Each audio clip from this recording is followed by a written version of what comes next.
भारत के और उत्तराखंड के 4 धाम में से एक धाम, एक ऐसा मंदिर जिसने खुद ही अपने विनाश की भविष्यवाणी कर दी हो, जो साल के सिर्फ 6 महीने खुला रहता है और 6 महीने बंद, फिर भी यहाँ जलने वाली अखंड ज्योत कभी बुझती नहीं है। जहाँ इतनी ठंड होती है कि हैवी स्नोफॉल की वजह से इस धाम को 6 महीने बंद करना पड़ता है, वहीं इस धाम के पास आए हुए सूर्य कुंड में आपको बर्फ के बीच में उबलता हुआ पानी मिलेगा। भगवान विष्णु ने खुद शिव जी से मांगी हुई ये जगह उत्तराखंड की इस खूबसूरत वादियों में स्थित बद्रीनाथ धाम। तो हमारी इस जर्नी में 7 दिन पहले हम लोग निकले थे गुजरात से, जिसमें हम Rishikesh, Devprayag, Dhari Devi temple, Hemkund Sahib and valley of flowers के बाद अब जाने वाले थे बद्रीनाथ। बद्रीनाथ जाते टाइम आप जैसे ही गोविंद घाट से आगे जाओगे, वहाँ पे आपका रजिस्ट्रेशन चेक होगा, गाड़ी का भी रजिस्ट्रेशन चेक होगा। अगर आपके पास रजिस्ट्रेशन नहीं होगा तो फिर आपको वहाँ पे करवाना पड़ेगा, उसमें टाइम वेस्ट हो जाएगा, उस वजह आप करके आओ। अभी रोलर कोस्टर रोड आएगा, देखो zig zag zig zag zig. Badrinath के रास्ते मतलब बहुत ही ब्यूटीफुल भी है, डेंजर भी है। आज मैंने वो ग्लेशियर से पिघलने वाला जो पानी आता है ना, जो वाटरफॉल में आता है, वो पिया है, उससे मेरी आवाज़ बैठ गई है, बहुत ही गंदी, गला भी बहुत दुख रहा है। बद्रीनाथ और एक चीज़ के लिए भी प्रसिद्ध है, वो है यहाँ के रास्ते। तो आपको इस धाम पे पहुँचने से पहले इन खूबसूरत रास्तों से होके गुजरना पड़ेगा। तो चलिए आपको भी इस रास्ते की झलक दिखाते हैं।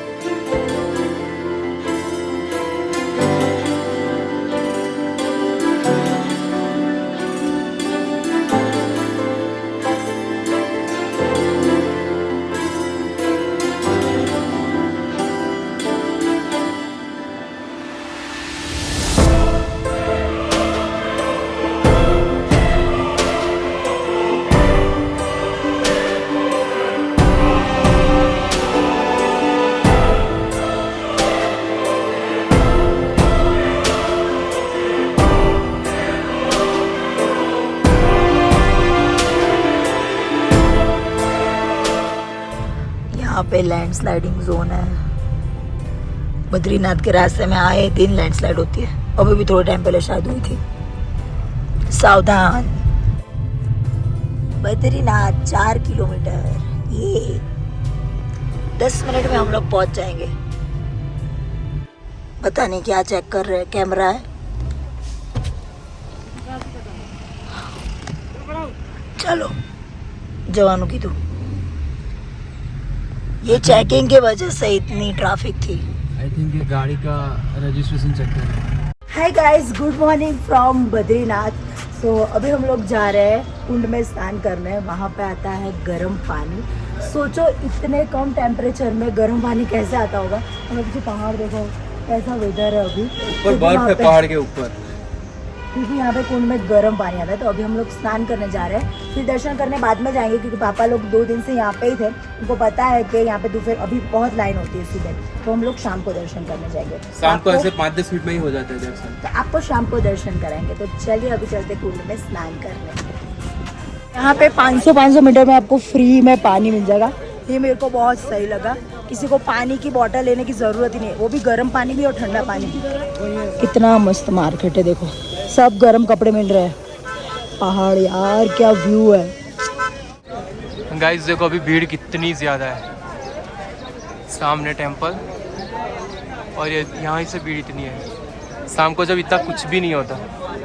एक राइट साइड से ब्रिज है, एक लेफ्ट साइड से ब्रिज है, एंड ये टेंपल है, वहाँ पे कुंड है, मेल फीमेल का अलग अलग है। ये तप्त कुंड, कितना गर्म पानी है, पानी में से धुआं निकल रहा है, इतना गर्म पानी है। बहुत ज़्यादा गर्म पानी यहाँ से निकलता है।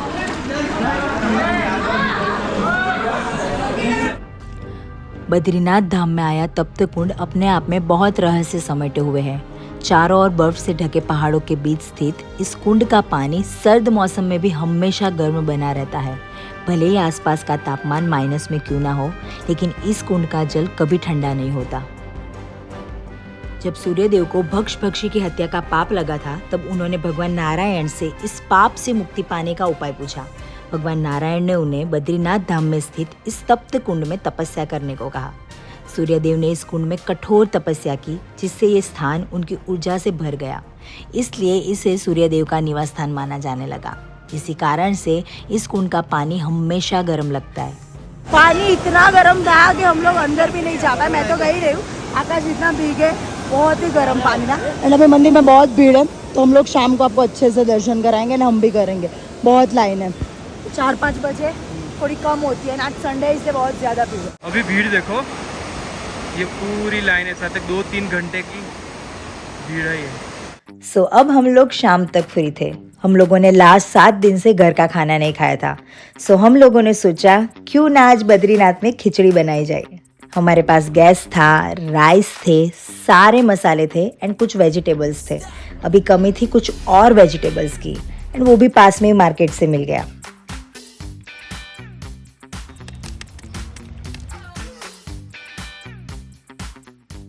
आइस खिचड़ी खावाना आज। घर पे हम लोग खिचड़ी नहीं बनाते, कोई नहीं खाता है, और यहाँ पे हम लोग खिचड़ी खाने के लिए इतने एक्साइटेड हैं। अब लोड ये था कि इस गैस पे हमने मैगी तो बनाई थी, पर क्या ये गैस कुकर की सीटी बजा पाएगा? बट ये हमारी उम्मीद से कुछ ज़्यादा ही अच्छा निकलता है एंड थोड़ी ही देर में।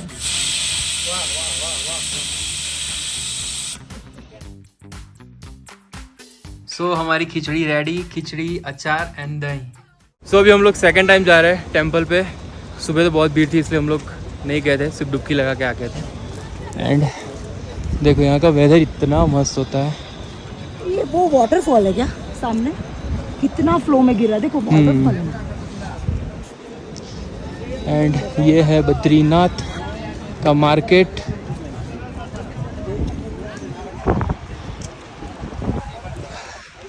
आई होप अभी भीड़ कम होगी तो अच्छे से दर्शन होंगे। फटाफट तो ठीक है, अच्छे से होने चाहिए। भीड़ ज़्यादा होती है तो जल्दी जल्दी भगा देते हैं। मम्मी पापा वो तो कम से कम 3-4 बार दर्शन करके आए, 3-4 बार आरती में भी जाके आए। हम लोग हेमकुंड गए थे तो वो लोग यहाँ पे आ गए थे, क्योंकि हेमकुंड में चलना बहुत ज़्यादा है। अच्छा है ना, बहुत नसीब वाले।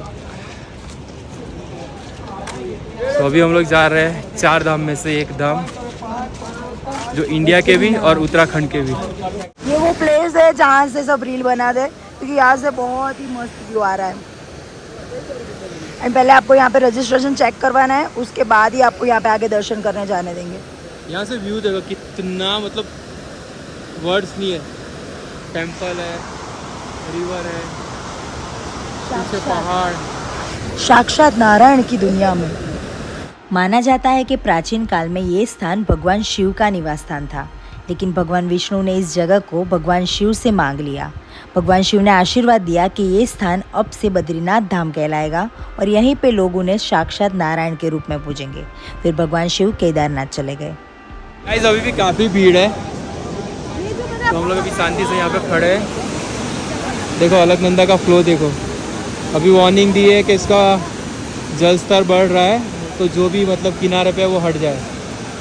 आज संडे है तो पूरी लाइन लगी है, देखो यहाँ से मंदिर से लास्ट तक। हमने सोचा था कि हम लोग 5-6 बजे आएंगे तो दर्शन हो जाएंगे, ऐसे 9 बजे आएंगे तो बहुत जल्दी हो जाएंगे, क्योंकि ये 2-3 घंटे की लाइन है। तो फिर दर्शन नहीं हुए तो इसलिए हम लोग अभी ही कर रहे हैं। और लाइन बहुत बड़ी है। कहाँ आए हम? साक्षात हम लोग तो फर्स्ट टाइम आ रहे हैं। मेरी मम्मी तुम्हें कितनी वक्त आएगा? 4 बार मेरी मम्मी लोग दर्शन करके आए। आरती भी एक बार अटेंड करी? आरती भी हो रही है पर हमें सुना ही नहीं दे रही। बद्रीनाथ के मुख्य पुजारी, जिसे रावल कहा जाता है, जो सिर्फ केरल के ही होते हैं, जिसे साल में 2 बार स्त्री का वेश धारण करना पड़ता है। बद्रीनाथ में लक्ष्मी जी का मंदिर मुख्य मंदिर के बाजू में ही है। कपाट खुलने के मुहूर्त जब तय किया जाता है, तब मुख्य पुजारी को स्वयं पार्वती जी का रूप धारण कर देवी लक्ष्मी को मंदिर से बाहर लाने की परंपरा निभानी होती है। ये इसलिए किया जाता है कि हिंदू परंपरा के अनुसार किसी पुरुष को देवी को सीधे स्पर्श करने की अनुमति नहीं होती। मस्त हमारे आधे घंटे में दर्शन हो गए। चलो अभी बाय बाय बोलते हैं बद्रीनाथ भगवान जी को। अभी ऐसा एग्जिट है। लाइटिंग के बाद टेंपल कितना ब्यूटीफुल लग रहा है। देखो नर नारायण पर्वत के बीच में ये टेंपल। जोशीमठ में स्थित भगवान नरसिंह की मूर्ति का हाथ हर साल पतला होता जा रहा है। पुराणों में कहा गया है कि जिस दिन ये हाथ पूरी तरह टूट जाएगा उस दिन नर और नारायण पर्वत आपस में मिल जाएंगे, जिससे बद्रीनाथ जाने का मार्ग पूरी तरह बंद हो जाएगा। ये संकेत है कि भविष्य में बद्रीनाथ धाम विलुप्त हो जाएगा। क्या ये केवल एक धार्मिक मान्यता है या इसके पीछे कोई वैज्ञानिक कारण है? लगातार वार्निंग दी जा रही है कि अलकनंदा का लेवल बढ़ता ही जा रहा है, सो रिवर से दूर रहो। फिर भी लोग इसके पास जा रहे हैं। फ्लो देखो, एंड हम आए थे तब से उसका लेवल काफ़ी बढ़ चुका है।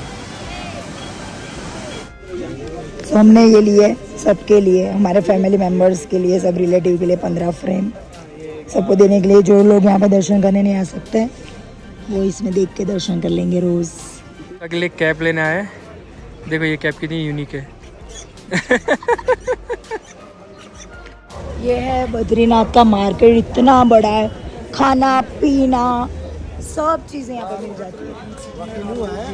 गर्म कपड़े भी बहुत सही मिलते हैं। फिर हम क्या देखते हैं, पूरे मार्केट में जहाँ देखो वहाँ दूध एंड जलेबी ही मिल रही थी।